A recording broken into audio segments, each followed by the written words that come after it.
Okay, assalamu alaikum everyone. Hope you all are doing well. So today I'm going to give biology guidelines chapter wise दूंगी.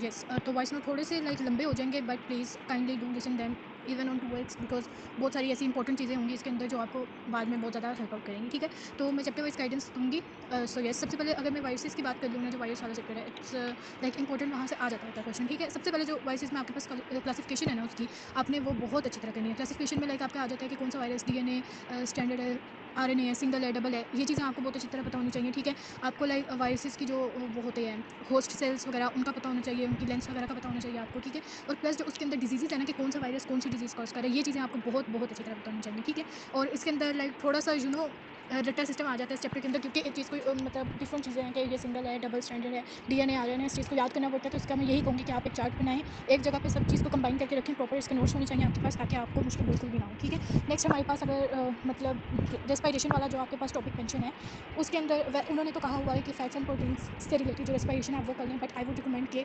Must go through electron transport chain, pep cycle, और ये जो aerobic anaerobic respiration है, इन सारी चीज़ों को ज़रूर पढ़ना है. वो आपको क्वेश्चन तो फैट्स एंड प्रोटीन्स से देगा, लेकिन इतना घुमा फिरा के देगा. जिन बच्चों ने ये सारा रेस्पिरेशन को गो थ्रू किया होगा ना, डेफिनेटली वो वाला जो बच्चा है ना, वही उन्हीं क्वेश्चन को कर पाएगा. ठीक है, ये लाइक मतलब ये थोड़ा सा इन्होंने थोड़ा सा डबल गेम और कंसेप्ट डालने की इसमें कोशिश की है. इन्होंने मेंशन सिर्फ फैट्स एंड प्रोटीन्स किया, बट बच्चों सारा करके जाना, ताकि मतलब उधर जाके कोई इशू ना हो. मतलब मैं रिकमेंड कर रही हूँ कि रेस्पिरेशन सारा ये जो टॉपिक्स मैंने बोले हैं ये सारे अच्छी तरह होने चाहिए. ठीक है, अब जो इसके बाद आपके पास आ जाता है biological molecules, one of the most important chapter.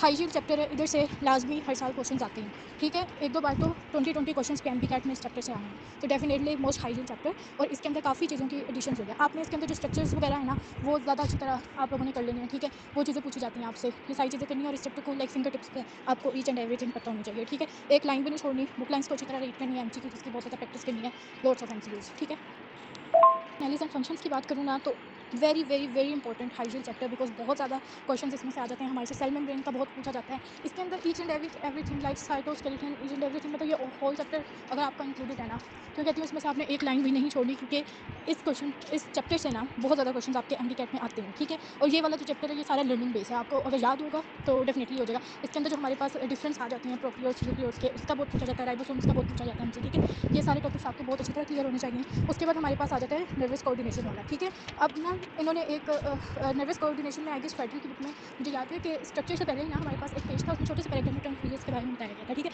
अगर इन्होंने उसको सेपरेट एसओलोस में मेंशन किया हुआ ना, तो it means this like topic is very very important. जो आपके एसओलोस में मेंशन है ना, वो टॉपिक्स आपने जरूर करने. एक दो लाइन की आई गेस सिर्फ डेफिनेशन ही थी. ठीक है, और अगर आपने देख लेना किसी और बुक में, अगर आपको उसका कंटेंट मिलता है तो आपने जरूर करते हैं. ठीक है, इस टाइप की छोटी छोटी चीज़ें अगर मेंशन है ना, इट मीन्स कि वो बहुत इंपॉर्टेंट है, वो आप लोगों ने जरूर करनी है. उसके बाद आपके पास आ जाता है न्यूरॉन्स आ जाते हैं, उसकी टाइप्स आ जाती हैं, उसका स्ट्रक्चर आ जाता है. ठीक है, वो आपने लाजमी करना है. जो वो आपको दिए हुए थे बाइपोलर यूनिपोलर वाले न्यूरॉन्स, वो आपने देख लेनी है, आई गेस फेडरल की बुक में. यस हाँ, वो आपने लाजमी कर लेनी है. ठीक है, और उसके बाद आपने रिफ्लेक्स सेक्शन आ जाता है हमारे पास. ठीक है, रिफ्लेक्स आर्ट आ जाता है. उसके बाद हमारे पास नर्व इम्पल्स आ जाती है. इसको एलेबोरेट वे में भी पूछ सकते हैं, क्यों लाइक मतलब आपको depolarization repolarization each and everything का कॉन्सेप्ट होना चाहिए. ठीक है, ये सारी चीज़ें आपको पता होनी चाहिए, और फिर आपके पास ब्रेन तो फुल आ जाता है. ठीक है, और ब्रेन बहुत मजे का है, लाइक माई फेवरेट टॉपिक. तो ब्रेन आपने अच्छी तरह लाजमी पूरा का पूरा कर लेना है.